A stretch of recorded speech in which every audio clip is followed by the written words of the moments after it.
Sierra, and as ever, the Rovers will also provide a very powerful challenge as well. 15 laps, and we join the race just about halfway through.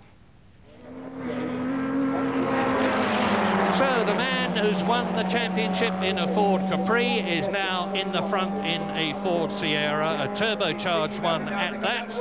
Or is he? Or is he? Because David Brody's going through, and the Sierra drops back. Andy Rouse is down in second place as the two, the Colt and the Sierra, cross the line together. 8 laps completed in this nail-biting 15-lap race. Pete Hall is now about 5 seconds behind. These two are totally dominant in this race, but one now has to ask the question, will the Colt last? Dave Brody has been in a commanding position in the past, only to have engine problems in the closing stages, but he's a doer and a trier and a perseverer, and he will have been developing this engine patiently in the background, and he wouldn't have come out unless he was pretty confident that things were going to be all right. So now on lap 9 out of 15, you look at the battle for the lead.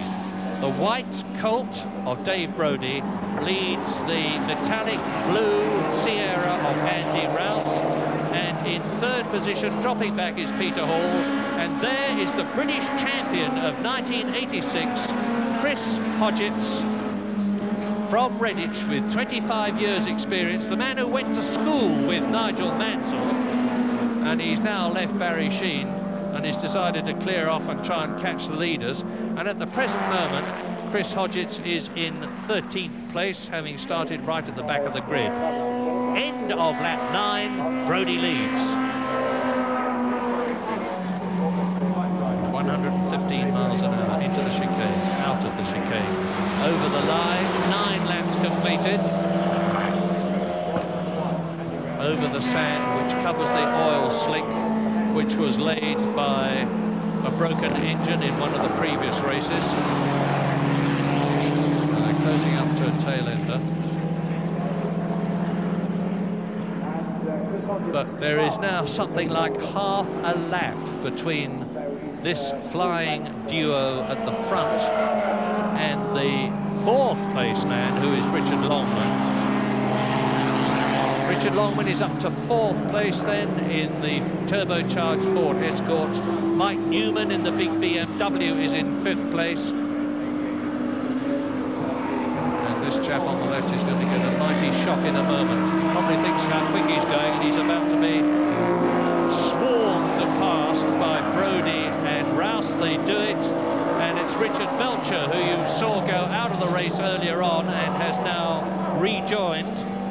So the definite out of the race now are Mike O'Brien and Mark Hales, whose car burst into flames, which were very rapidly put out by the marshals. And Dave Brody with his lights blazing to let Andy Rouse know he's there. And of course he doesn't need to do that now because he's in front. Comes up to Woodcote to complete the 10th lap, which is 2/3 distance, and you are seeing 2 British saloon car racing masters at work.